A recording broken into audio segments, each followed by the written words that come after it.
If you really want out of your timeshare, hang the phone up immediately or throw that mail piece in the trash and contact your timeshare resort or Wesley Financial Group for assistance with your timeshare. As the only Inc. 500 timeshare cancellation company, our knowledge, experience, and results has made Wesley a trusted resource for over 40,000 families we've helped get out of their timeshare.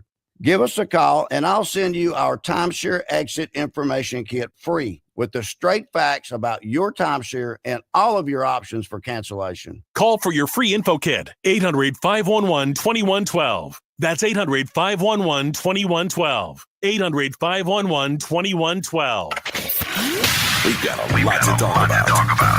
Hi, I'm Ray Richardson, your sports connection here at KBLA Talk 1580. Join me and my co-host Neil Scarborough every Saturday night at 7 for Out of Bounds, the show that brings some flavor to the world of sports for 60 minutes. We take you beyond the scores and press conferences. We give you our point of view, the way black folks see what's going down. You can join the conversation and give us your analysis at 1-800-920-1580. Out of Bounds every Saturday night at 7 on KBLA Talk 1580. We've got a lot to talk about. Unapologetically progressive. KBLA Talk 1580. We've got your black. You like your style, though. Now back to more of Jesse Jackson Jr. on KBLA Talk 1580.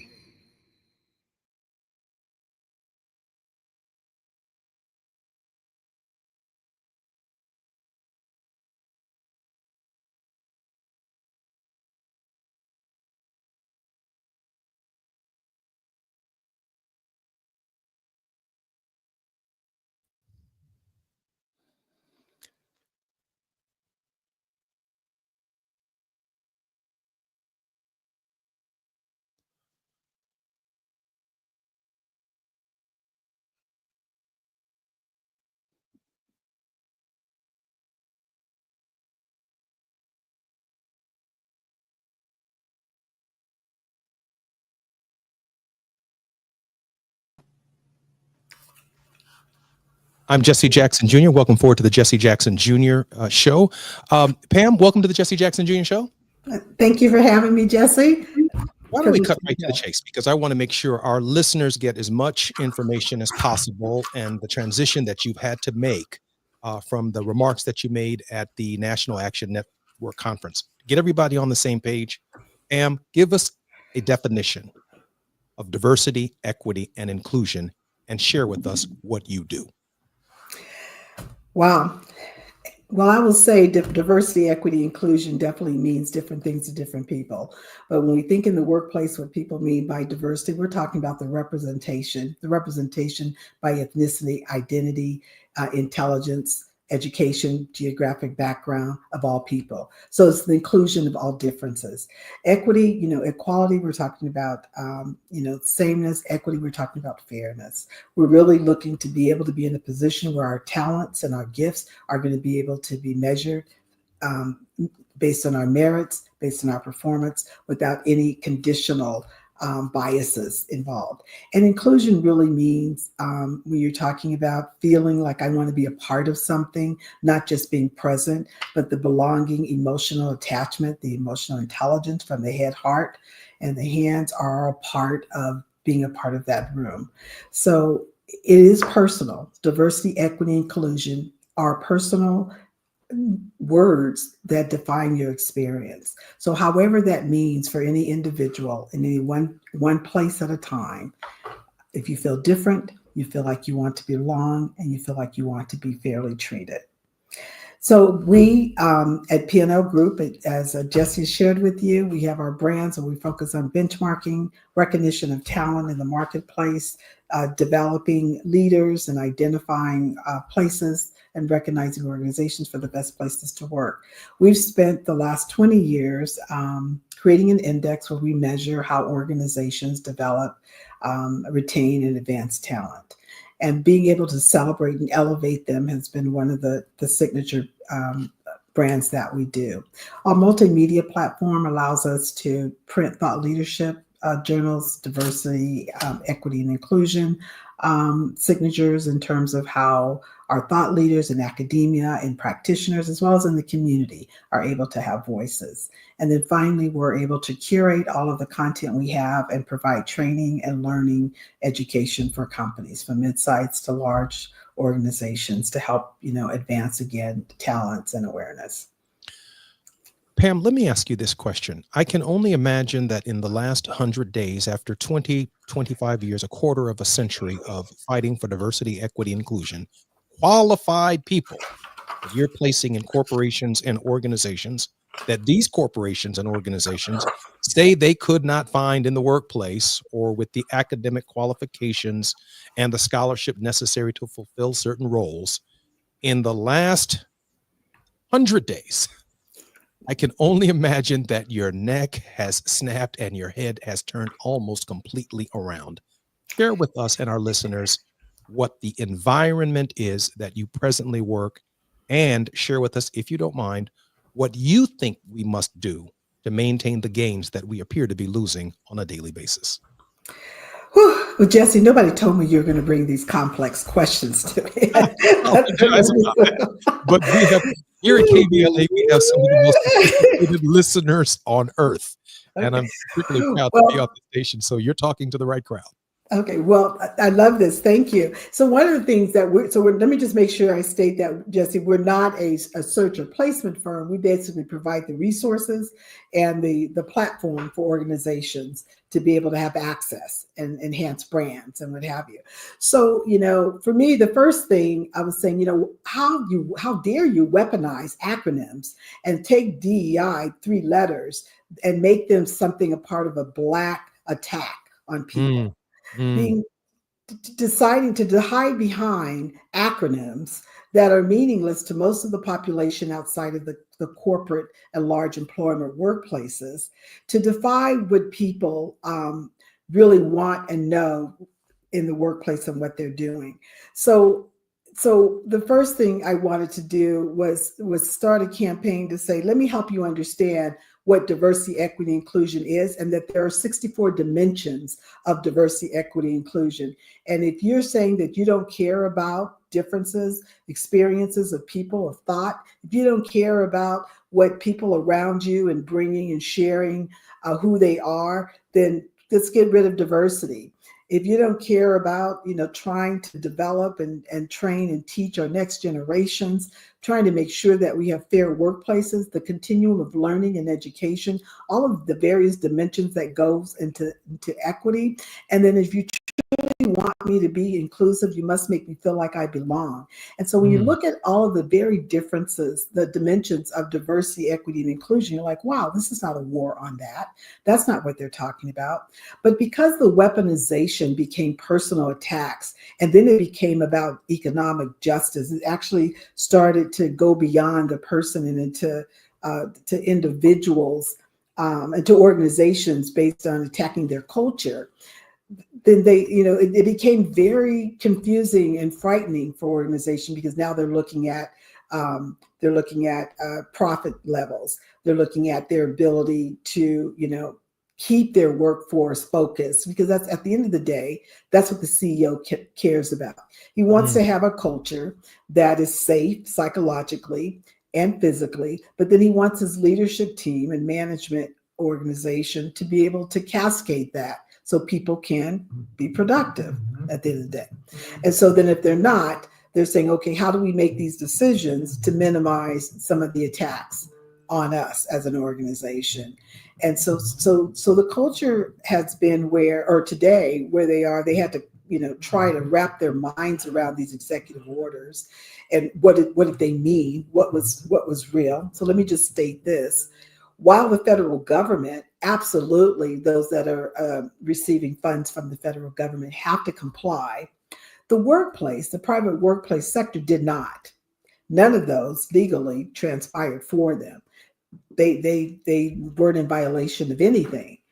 But because the larger brand impact and perception made people feel like, well, if we don't do this, we're going to get attacked by the administration, and we don't want to. So let's go ahead and see what we can do to get out of the limelight. So what happened is we found a lot of leaders, diversity officers, or really the C-suite teams deciding to tell their leaders that let's reframe what we do, even though we may still be committed, and take diversity out of the out of our titles, which has another level of implication. But let's now enhance culture and inclusion and belonging. And if your organization isn't really, manifesting that in its culture, then it's just a name change. Mm. And that's the other piece that a lot of organizations are dealing with just the name change, where people still don't feel safe and transparent within the culture. But that's a company's reaction. So that was their reaction to what's going on. Let's get this language. Let's strip our websites. Let's try to be as compliant and not attack as much as we can.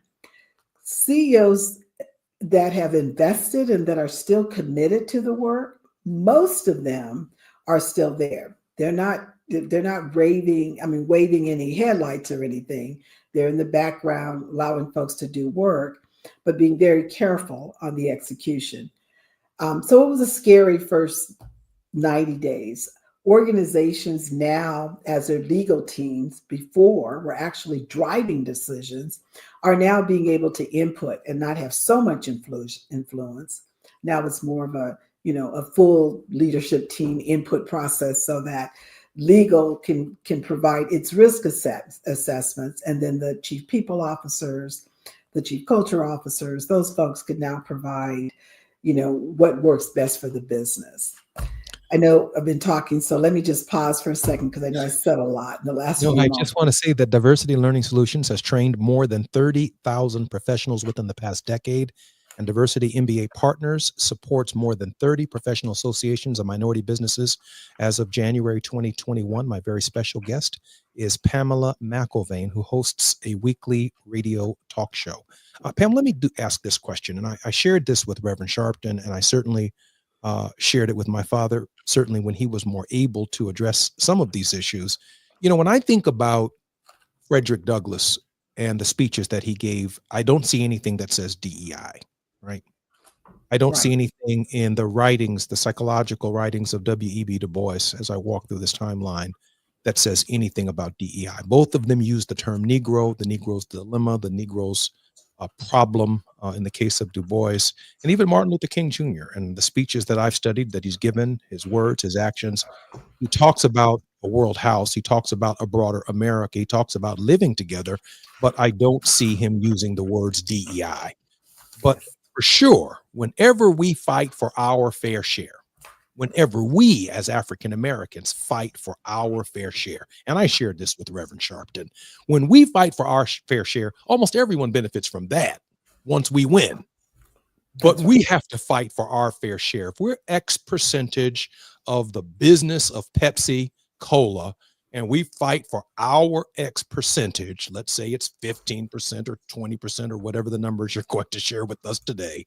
When we fight them, we win, and women also benefit, and LGBT community and other cultures also benefit, but we have to fight for ourselves because we drink the product and we can quantify it, quantify what we do. Pam, share with us your thoughts on us fighting for us to get them to do right. Wow. I mean, you said it. It is on the backs of the Black experience. And and as you know, you've been right in it, Jesse, grew up in it. It takes the Black experience, and unfortunately, it takes corporate America, the larger employers, to see what it is they do not want to face, and to fight against the talents and the difficulties they have in giving up power, being required to be more responsive, to allowing other groups, and particularly the Black groups, to be upfront and show up in a way that they're typically more and overqualified for any and most positions. And then also have to, if you call it, I'll just say it, assimilate into the environment. We never really get to be fully authentic. And so as African Americans and Blacks actually lay the landscape and fight the many battles to actually gain recognition and respect, then the doors open where they further define it beyond the Black experience. And that's where now you're talking, okay, well, diversity now, I mean, people said white women actually define diversity. So where white women are the largest group that are ready for advancement in corporate America and large employers, they are, as everyone knows, are the group that has been prepared to that organizations feel comfortable advancing and use them as numbers for diversity. And then the next group, believe it or not, it's not identity, it's not person with disabilities, it's not the LGBTQ IA plus communities, because the reality is we don't know if they're fully disclosing in the workplace in the first place because they don't feel safe. So you're looking at the ethnicity. So now you're looking at other cultures, Indian folks that have come in from other countries that are now, being identified as diverse. And so we are in a position constantly and always having to position and show our value and worth. And so because of that, it becomes a very daunting, very tiring journey, I think, for us within corporate America. It's a constant. And that's where, folks decide they want to do something else and step away. But we do fight for more. Go ahead. I just want to add that, I know we have 1 minute before we come forward, and then we'll pick up on this in the final 2 segments. But, I did want to add for those people who are listening to us today, that when you think about diversity and Donald Trump's program, for example, to welcome potentially as many as 74,000 white South Africans, many of whom formerly supported the apartheid regime, chose to stay, and now are complaining in their own country that somehow they are a minority. The fact of the matter is they could come to the United States, claim a protected status, claim a protected group, be considered a minority on the backs of the laws that we fought for in order to be included in America, and become the beneficiary of many of the programs that African Americans have fought for really before the Republic itself was founded for the last 400 years. I'm Jesse Jackson Jr. You're listening to the Jesse Jackson Jr. Show. When we come forward, my very special guest, Pamela McIlvaine, will continue to share with us the struggle ahead. I'm Jesse Jackson Jr. It's afternoon drive time with Jesse Jackson Jr. Only on KBLA Talk 1580.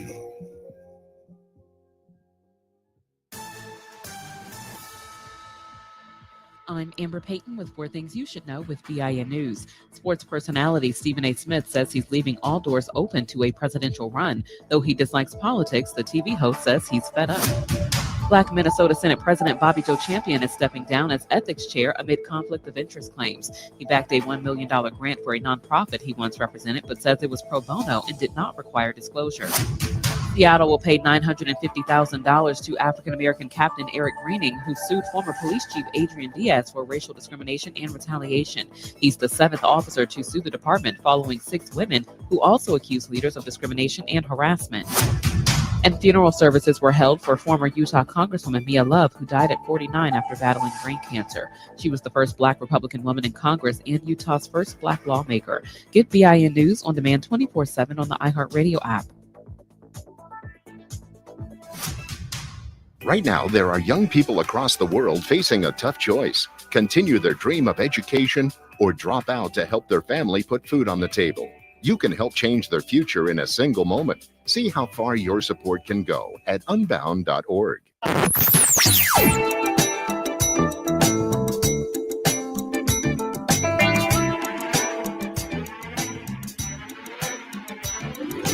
This is KBLA Talk 1580. Talk radio. That's music to your ears.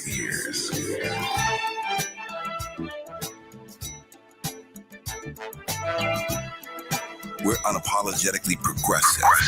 KBLA Talk 1580. Hi, I'm Dominique DePrima, and it's almost time to celebrate KBLA's 4th anniversary, coming up Juneteenth 2025. we'll be marking the achievement with 4 key community events, including a special symposium, luncheon, and brain trust hosted by me entitled The State of Black Women in Los Angeles. Keep it locked here for details on how to join us for this groundbreaking symposium examining the unique challenges, triumphs, and contributions of Black women in Los Angeles in the areas of education, healthcare, community leadership, cultural and political contributions. This public convocation will provide a critical forum to address the specific social, economic, and political realities facing Black women in LA today. We'll go live with a radio broadcast and YouTube live stream, a public discussion, and a private dialogue with some of LA's most impactful women. It's an affirmation of Black women standing at the intersection of race and gender in times of adversity while demonstrating remarkable resilience and leadership. We will listen and we will speak out and be heard, all in service of finding opportunities and solutions. Please plan to join us in celebrating our 4th anniversary by amplifying the voices of Black women. For more on our symposium and 4 events celebrating 4 years on the air, simply stay tuned or keep an eye on KBLA1580.com and help make this Juneteenth more jubilant with all of us at KBLA Talk 1580. The revolution will not be televised. What's up? It is Killer Mike, also known as Michael Render, and I'm encouraging you to listen to more, not less, of Truth Time with Dr. Cornel West and Senator Nina Turner on KBLA Talk 1580. At the tone, please record your message. You ready? Drop it! Mr. Tavis Smiley, preach it. Thank you, man. Politics in this country is crazy. You put things in perspective that even I didn't. The right is playing fast and loose with facts and scapegoating everyone under the sun, especially Black and brown people. As a white man, I do not agree with this, and I am on my Black and brown brothers and sisters' side. Fight the good fight. You know that I am part of the resistance. Let's fight the power. Our freedom of speech is freedom of death. We got to fight the powers that be. KBLA Talk 1580. We've got your black. We've got a lot to talk about. I'm Reverend Gerald, the life coach. Is someone you love struggling with addiction and mental illness? Is improving your family's health important? Want to leave a legacy that your family can grow? Are you ready to enhance your perception of life experiences? Then wake up weekends at 7 a.m. with Urban Family Focus and get the wisdom, opportunity, resources, and motivation to live your best life. Join the conversation on Urban Family Focus Saturday and Sunday at 7 a.m. Unapologetically progressive. KBLA Talk 1580. We've got your black. You're listening to Jesse Jackson Jr. on KBLA Talk 1580.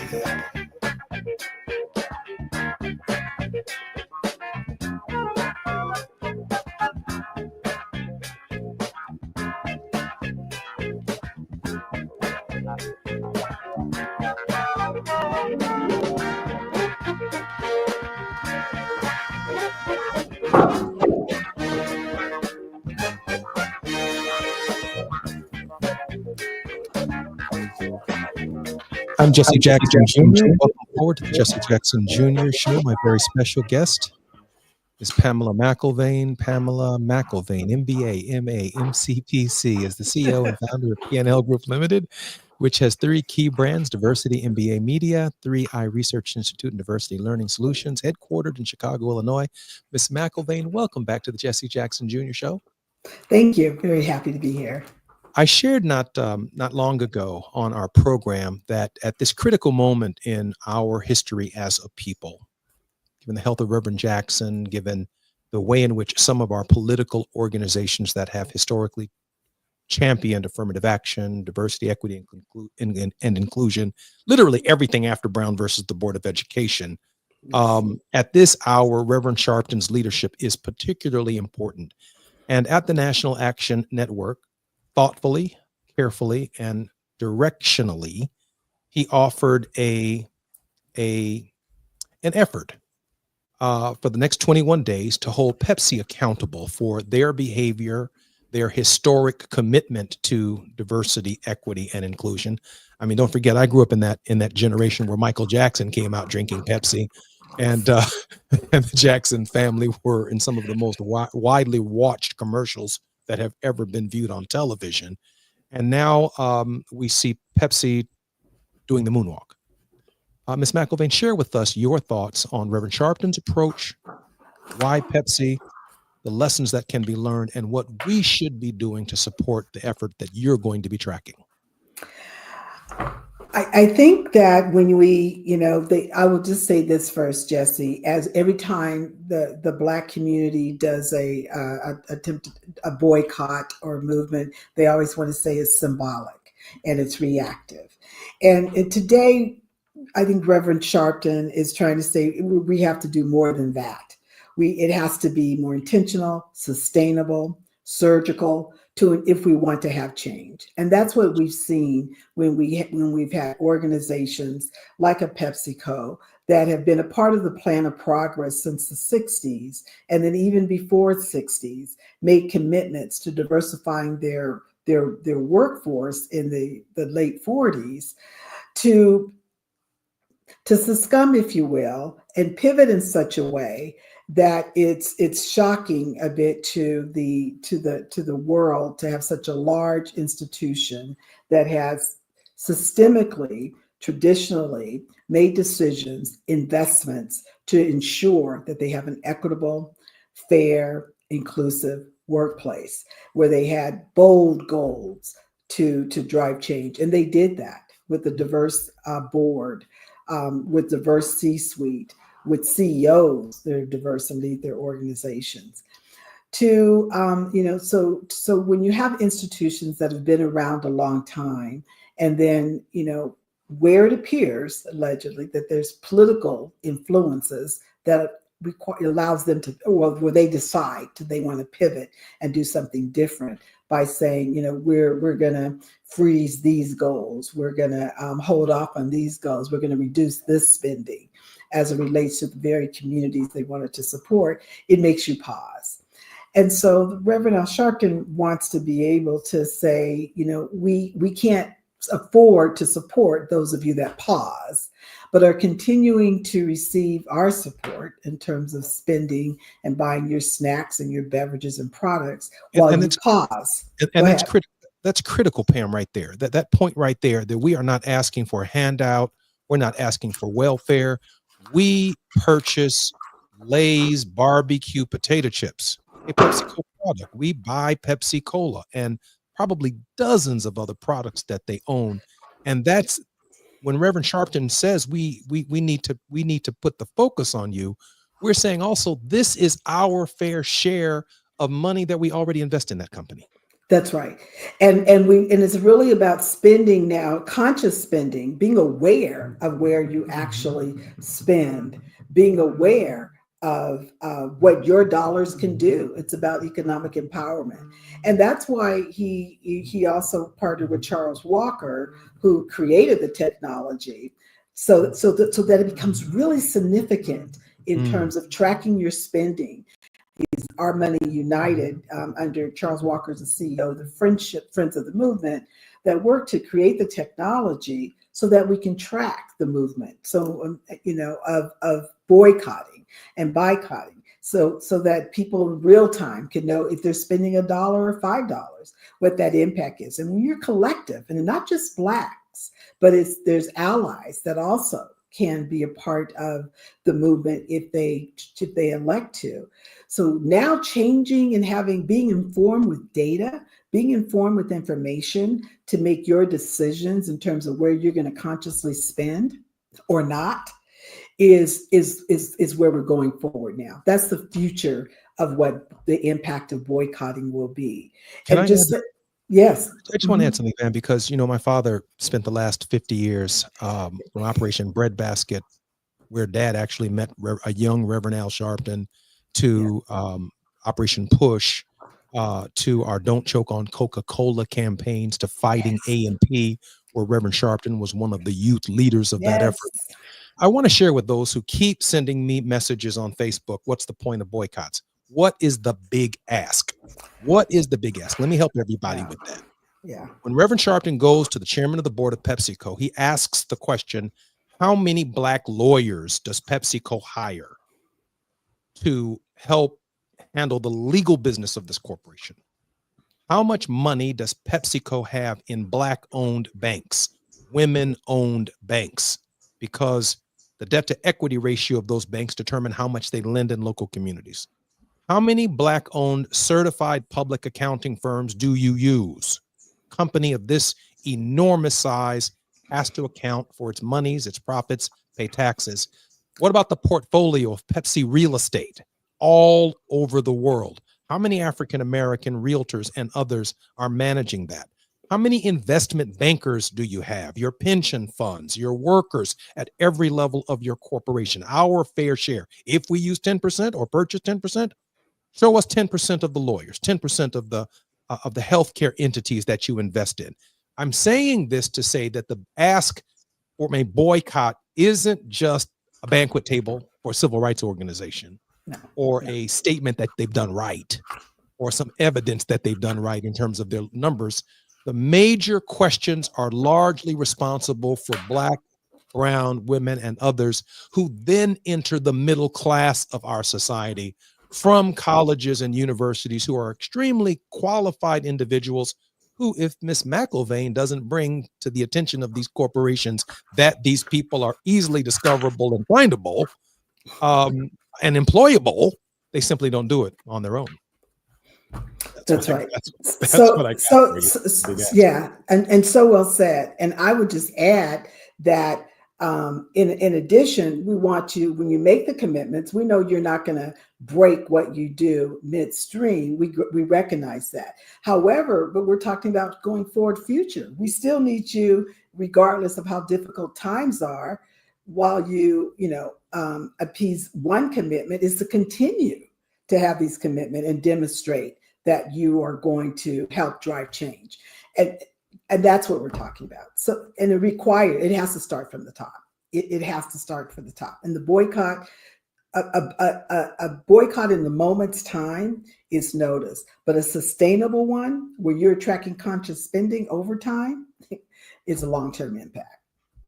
When we come forward, we're going to discuss the Skinny on Diversity recruiting with Pamela A. McIlvaine.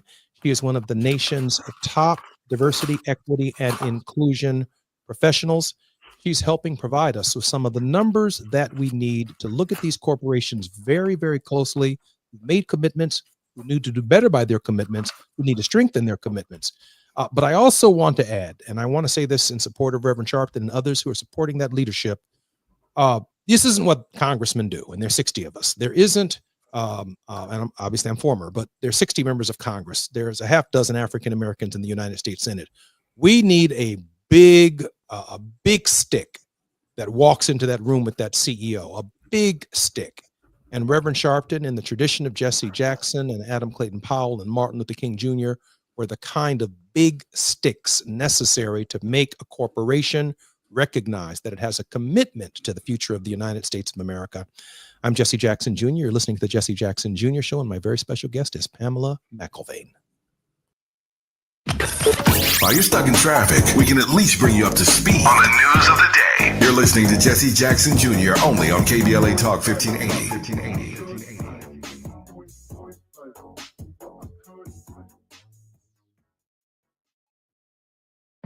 At Providence, health equity is the foundation of our community health initiatives, ensuring care reaches those who need it most. Heart disease is the leading cause of death in America. African Americans face a higher risk of life-threatening issues like hypertension, the number one cause of stroke. 55% of Black adults have high blood pressure. The good news is 80% of heart disease is preventable with healthy lifestyle changes and patient-centered care provided by the Providence Heart and Vascular Institute. From routine screenings to advanced procedures, Providence provides comprehensive care for the heart conditions that overly impact our community by ensuring patients receive treatments tailored to their needs. Let's stop the trend of being 30% more likely to die from heart-related problems. Take charge of your heart health with world-class cardiologists who deliver the compassionate care you deserve. Visit providence.org/SoCalHeart. That's providence.org/SoCalHeart to request an appointment.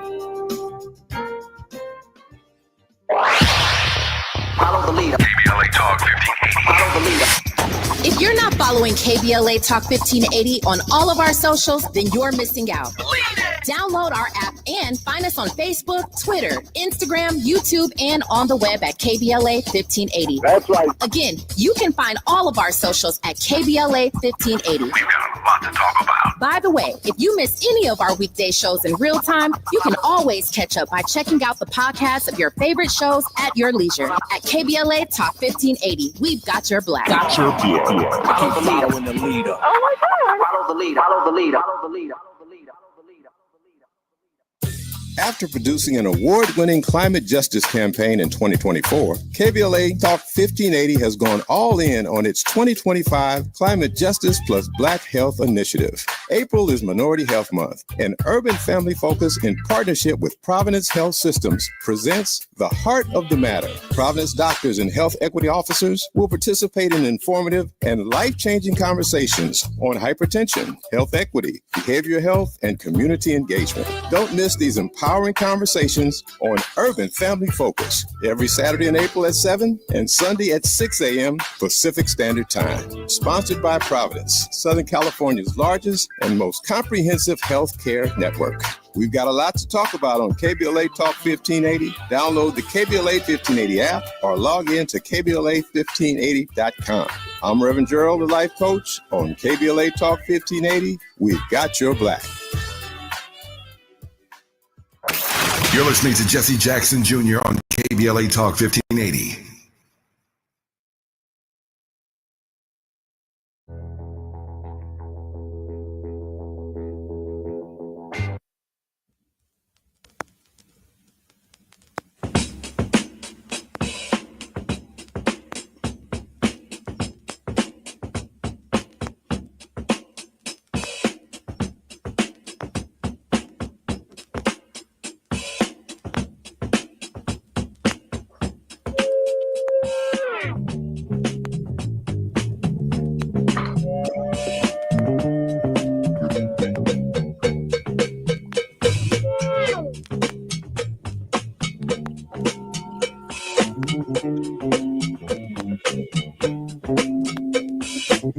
I'm Jesse Jackson Jr. Welcome forward to the Jesse Jackson Jr. Show. My very special guest in this final segment is Pamela McIlvaine. Pamela has spent more than 25 years working with large and mid-sized companies, providing insights, best practices, leadership, and executive coaching, strategies, and organizational management.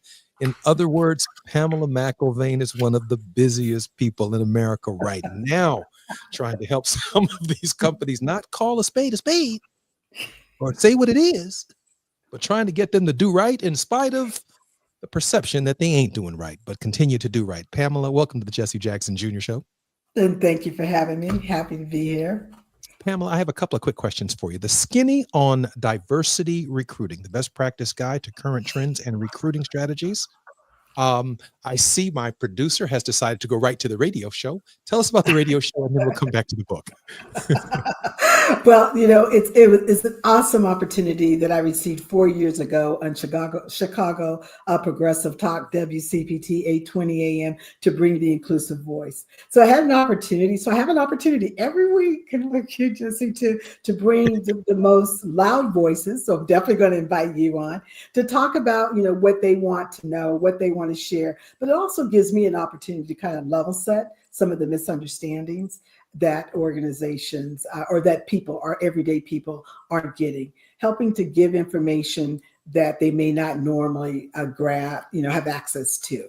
So, you know, we're having a good time on the show. We get to bring everybody from publishers, from great, you know, leaders like yourselves, to some just ordinary folk in doing some good work. So it really is the inclusive voice that we want you to speak up, speak out, and you know, just get the word out and talk about what you're doing. Just another way for us to enhance our platform. Pamela, share with us the times of your program and how our listeners across the country can tune in. All right, thank you. Our program airs live at 7 a.m. on Saturday at WCPT 820 a.m. But we also stream throughout the country. You can go to diversitymba.magazine.com or go straight to WCPT 820 a.m. The Inclusive Voice. We can go to give me that First one more time, diversitymagazine.com. DiversityMBAmagazine.com. DiversityMBAmagazine.com is how we can listen to Pamela McIlvaine on a regular basis. Give us the skinny on diversity recruiting, the best practice guide to current trends and recruiting strategies. Yeah, well, the skinny, as you know, for 20 years, we've been collecting data with more than 35,000 insights. And so I wanted to create a series, and it's a skinny series, on the data we actually collect. So this is the first of 7. The second one will come out in the next few months. So that's the skinny on diversity recruiting. And I will tell you, we definitely need some new lens on what's happening. So we're able to share, here's what the best practice, here's what the trends, here's what organizations are doing. And this is, what you need to know from an individual that's looking to be hired, and to know what strategies, to know what resources that are available that should be part of your negotiation strategy when you're talking to companies. It also helps companies see what best practices are that exist and what some hard decisions that if they're not making, they need to make.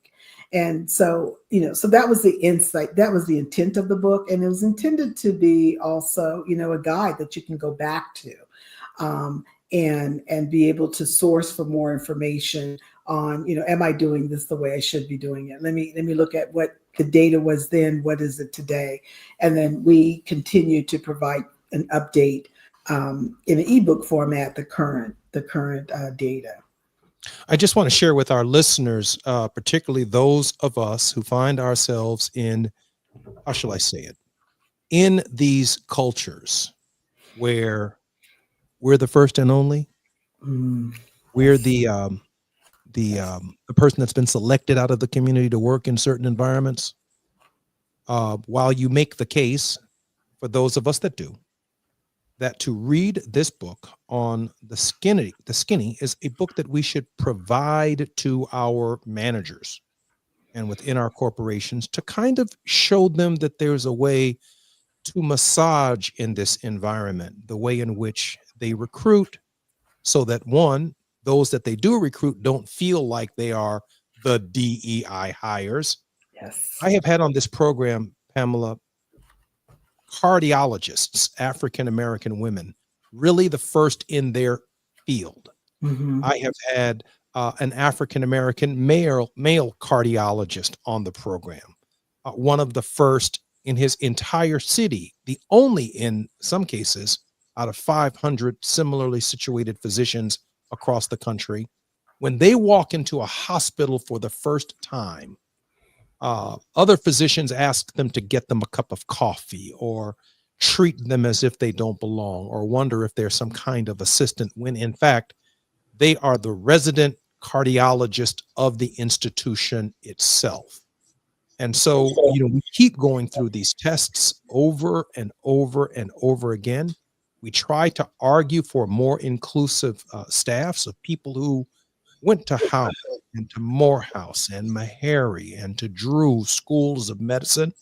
And yet, even as they have excelled and achieved the pinnacle of their fields, they are still treated some type of way and leading them to feel some type of way.